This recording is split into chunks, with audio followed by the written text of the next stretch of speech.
So, ladies and gentlemen, the Cider Drinker here, back with another top 10 for you guys. But this time, it's not a top 10 favourite ciders list. No, it's not quite time for that.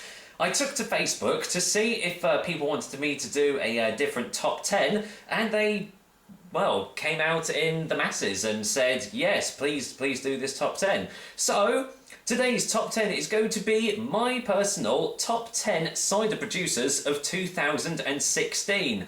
And let's just say, I mean, I've got the list right here, and well, when I tell you how I composed it, it might make more sense. But let's just say that I was quite surprised at the results of this.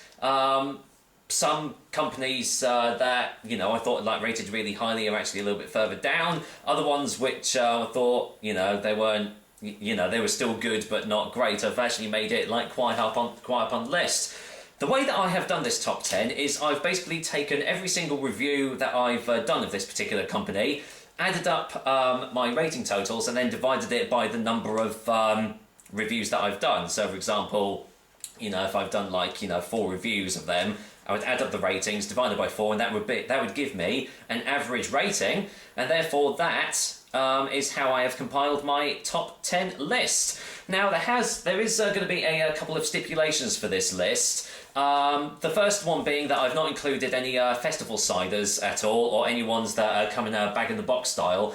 I'm only taking into account reviews that I've done of bottled ciders, or ones that you can actually get off supermarket shelves, or buy them online from the companies or something. And secondly, I'm not going to be including any companies which I've only done 1 or 2 reviews of. I have to have tried at least 3 of their ciders, which means there are going to be a couple of disappointments, and some companies aren't actually going to make it on this list, simply because I haven't tried enough of their ciders to do so. I'll probably do another top 10 just doing ciders from companies which literally only have 1 or 2 ciders available. There's obviously going to be companies on here which do more than that, but as I've already said, because I've not tried more than 2 of them, they haven't made the list this time. But I think this is going to become a yearly thing now, so November will be the top 10 cider producers month, and you never know, this list will probably change dramatically over the year as I try more and more ciders. So, with that said, before we actually delve into the top 10, let me do the 3 honourable mentions that just missed out. The first honourable mention, and I have to mention these guys because I'd imagine that next time I do a top 10 list, they will most likely be on there, and that is the Spotty Dog Cider Company, Lorraine Turnbull, who sent me a couple of samples of their ciders to try out, and I've really liked them, but unfortunately, just for this particular time, I have only tried 2 of their ciders out, so therefore I can't actually add them onto the list so far. But you know, that's no bad thing though, because you know, Spotty Dog are still, well, at least from what I've tried so far, a really good sort of micro cider company, and I'm almost certain that next year when I do my list, it will make the top 10 at some point. The next honourable mention with an average score of 7, so, you know, but basically I think there's, what was it, there's only 1.3 points separating the top 10. That's how close it's been. But yeah, with an average score of 7 is the Rich's Cider Company. I think the only one that's let them down so far has been their Golden Harvest. I wasn't actually that enamoured with that, but aside from that, Rich's have produced some really top quality ciders. I've only recently just reviewed their single variety Yarlington, and that was absolutely bloody gorgeous. But their Lambrook Pippin and their cider that combines the 2 flavours together are really good as well. And I'm sure that if I try more of them, again, they'll probably make it further up onto the list. And just missing out on the place in the top 10 with an average score of 7.3 is, surprisingly, the Orchard Pig Company. Some people would even say that these guys aren't a real cider company. That's still debatable, really, whether they are or not. I'm still not sure if they add stuff into theirs. But regardless, all 3 of the ciders that I've tried so far, their Charmer, their Reveller, and their Truffler, have all been really enjoyable drinks, and you can buy them off the supermarket shelves as well. So you could literally just pop to pop to Tesco's or something, or Asda, and probably pick them up for quite cheap. And I know that some bargain stores have actually done them as well. I remember the truffler being in my local home bargain store for £1, which is fantastic value. And I think like Wetherspoons used to do it. I don't know whether the Wetherspoons pubs do them anymore. But either way, if you're looking for something that's just like a step up above from like the mainstream rubbish that you get off the shelves, then this might be the next step. That is the Orchard Pig Cider Company, just missing out on the top 10. With that said though, let's get into the nitty gritty and start this top 10 off. So, coming in at number 10 is a company that I've done a lot of reviews for, actually. I've sampled pretty much their entire range, to be honest, and they've scored an average score of 7.7, so you know that's quite a big step up from 7.3. I'm talking about the Bemble with Care Cider Company, coming all the way from Germany, and ever since I tried their Apfelwein Pure, which actually one of my viewers sent over to me to try, they've just... yeah, I've been privileged enough to try, I think, pretty much their entire range of Apfelweins out. And I must say, they're one of these companies which like to experiment a little bit. For example, they've done their normal Apfelwein with cola, which sounds like a recipe for disaster, but actually it was a really enjoyable drink. And yeah, you don't think that's going to work, but it really does. But their normal Apfelwein is brilliant as well. Their Apfelschaumwein was just superb, and the bottle was absolutely immense. And they've also got their cherry cider, which is, yeah, again, really, really lovely. So if you they are still trying to get across the border, like into the UK and everything, and maybe other countries as well. So if you do managed to get hold of one of theirs, I highly recommend you try them out. I know they do 2 Apfelweins which are only available in Russia as well, which is crazy, and I've actually been privileged enough to try them as well. So that's my number 10, the Bemble with Care Cider Company. Coming in at number 9 with an average score of 7.8, so just beating Bemble with Care, is again a company which I've tried quite a few of their ciders now, and that is the Chevys Cider Company. Yeah, Chevys have been a really consistent company, I would say. There's just been a couple of the ciders which have been all right. They've been just slightly above average. I remember not being too enamoured with their Falstaff single variety, but aside from that, their vintage is probably one of the nicest vintages I have ever tried, and that's saying a lot because I've tried a lot of vintage ciders already. So yeah, and again, you can get some of the Chevy ciders in shops, from shops. I know I've seen like their vintage in Asda, actually. I think Asda do the vintage, which is awesome. Actually, it might be Sainsbury's.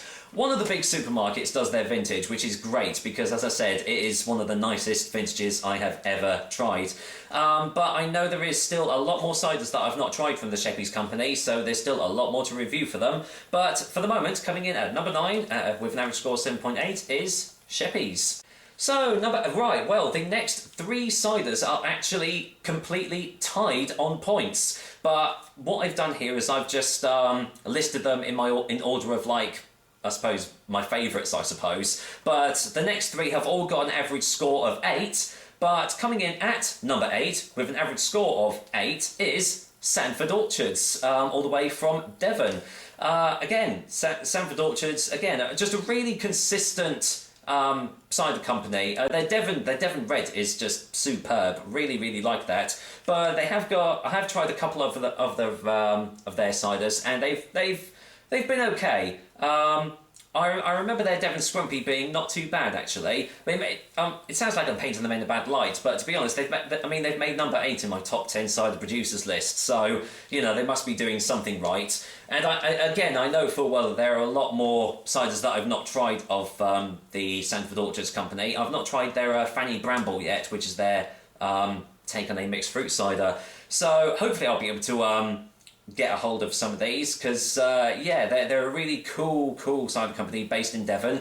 That's my number 8, Sanford Orchards.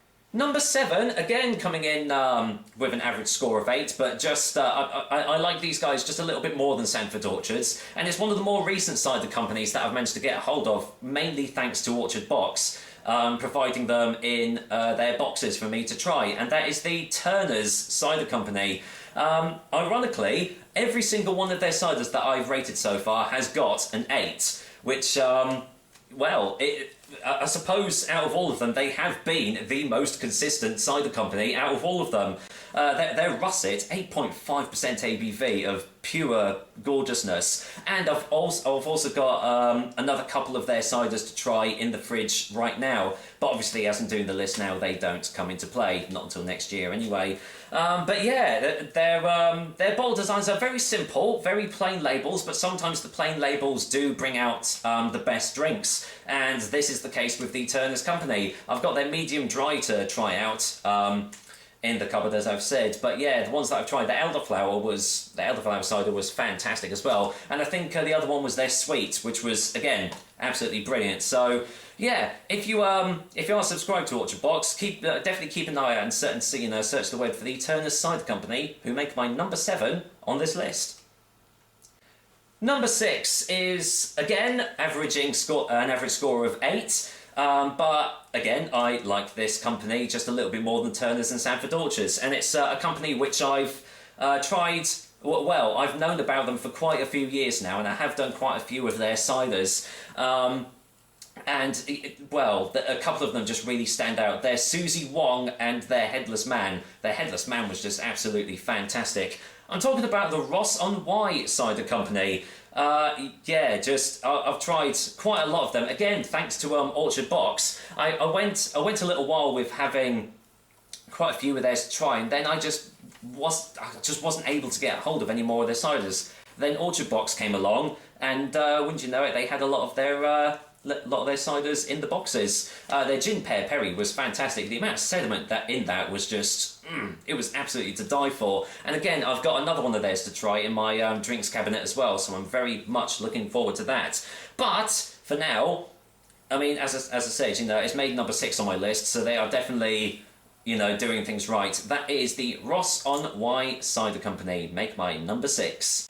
So now we're getting into the top 5. We're now getting into the companies which I've obviously rated really, really good. And coming in at number 5, just pipping the last 3 companies to the number 5 spot with an average score of 8.1, is once again another cider company that is relatively new to me and I didn't even realise existed. That is the Mates Cider Company, the ones that basically base all their ciders around birds, which is kind of a unique concept, and especially having the actual pictures of the birds on the front of the bottles, and obviously I did a little sketch on one of them. But I've tried their Skylark Sweet, I've tried their I've tried quite a few of theirs now. But ironically, their Magpie is probably one of the nicest mixed fruit drinks that I have tried, even better than the Anning's Pear and Mint, which was superb as well. But yeah, their Magpie was bloody brilliant, and I think that's probably what just pipped it to the number 5 spot on against all the others. Not saying that all the other ciders that I've tried of theirs have been bad, because obviously they haven't. And again, thanks to Orchard Box, I've got another 3 of theirs to try in the drinks cabinet as well. So you never know, depending on what they're like, Mates might actually bump up in the cider listings, depending on how I think of it. But for now, Mates make my number 5 spot.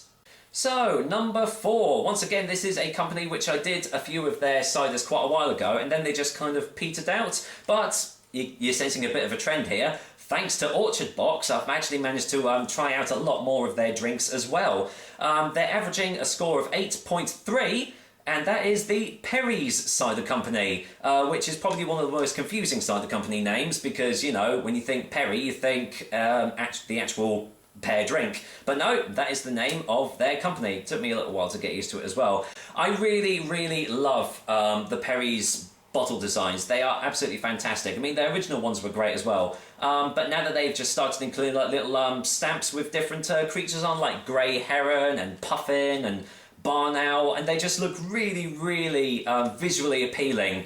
to me, just to look at. And not only that, but there's some absolutely fantastic ciders in the bottles as well. They're just coming on leaps and bounds. I mean, some of their ciders are multi-award winning, and you know, for good measure, because they are just doing an absolutely fantastic job, and I cannot wait to try some more of their ciders out, which, once again, I actually have a couple in the drinks cabinet to do in the future. So yes, coming in at number 4 with a score of 8.3 is Perry's. Okay, now we're into the top 3, and well, number 3 surprised me. I honestly thought that this company was going to be number 1 because I've just rated them so highly over the years, the months and the weeks. But no, they're coming in at number 3 with literally just missing out by 0.1 point on the top spot. With an average score of 8.9 is the Dunkerton's Cider Company. Well, what can I say? What can I say that hasn't already been said about the Dunkerton's Company from me? Just superb drinks, absolutely superb. Their Black Fox is legendarily good, and again, you can buy that in your local Waitrose, which is fantastic. But surprisingly, that's actually not my favourite cider of theirs anymore. My favourite of theirs is their Breakwell Seedling. Oh wow, what a cider! But almost all, well, 3 of their ciders scored top marks. Top marks for me, which you know, says a lot. And not only that, but all of Dunkerton's ciders are completely 100% organic. So if you're really into that sort of thing, then you know, this is definitely the company that you want to look into, because they're just absolutely superb. And yeah, I just always feel privileged to try their ciders out. Still haven't tried their Court Royal yet, but you know, it looks very interesting. So coming in at the number 3 spot with a score of 8.9 is Dunkerton's. And would you believe it, we've actually got another tie for the top spot. Both of these cider companies have got an average score of 9. That is saying quite a lot. But again, I've ordered them in my personal favourites. So obviously the number 1 spot I'll like a little bit more than this particular company, but the number 2 spot goes to the Worley's Cider Company. Again, a very recent addition to my tasting experiences. Again, thanks to Orchard Box. Honestly, Orchard Box has been an absolute godsend for finding new and awesome cider companies. Yeah, I've tried 3 of the Worley's ciders so far, and all of them have been just absolutely fantastic. Their Mendip Hills was just absolutely superb. The Red Hen was fantastic as well, and what was it? Howling Moon, I think it was called. Harvest Moon, sorry. Yeah, their Harvest Moon was to die for. And again, the labels and the bottles just look so visually appealing as well. And once again, I have got a couple more Worley ciders to try out. Their Old Harry Rocks and their Beatnik Billy, which I'm really looking forward to try, because the labels look completely different. So I'm guessing that means that they're a bit different in their styles and everything. But I reckon the Worley's company are going to go leaps and bounds. I mean, if they're number 2 already, then, you know, and the fact that I've still got more of them to try, I can see them kind of staying around this area in the top 10 list for a long time. So taking the number 2 spot with an average score of 9 is the Worley's Company. And coming in at number 1 is, well, essentially this company got the first ever 9.5 out of 10 from me for their Yarlington Mill single variety cider, and it took a long time for that to be taken off the top spot as my favourite cider, ever. And all of their other ciders have just been superb as well. With another average score of 9 is the Gwatkin Cider Company. I don't know what it is about them, but their particular style of creating their ciders just really hits home with me.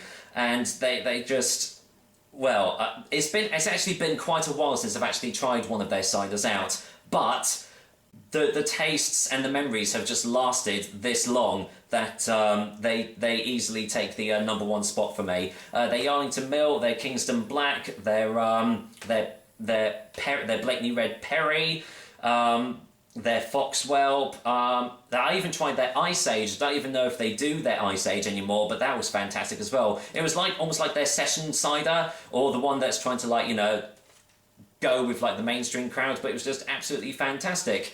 And yeah, unfortunately I haven't actually got any more of theirs to try, but I really, really hope that I do try some more of their ciders out in the future, because, well, as shown on this list, they've earned the coveted #1 spot on my top 10 cider producers list, and I reckon they're going to stay there around that area for quite a long time. So there we are. That is my top 10 cider producers list for 2016. As I've already said, in the weeks and the months to come, I'm going to be trying a lot more ciders out from the same companies on there and from new and exciting ones. So don't expect this list to be the same next year, because I'm almost certain it's not going to be. But as I said, as there was only 1.3 points separating the top 10, it's a very, very close fought battle. And yeah, I'm just looking forward to trying all the new ciders out for the year. And well, it'll be interesting to see what the list is going to be like in a year's time. But for now, I hope you enjoyed this video, and I will be back with another cider drinker cider review soon. So, take care guys, until next time.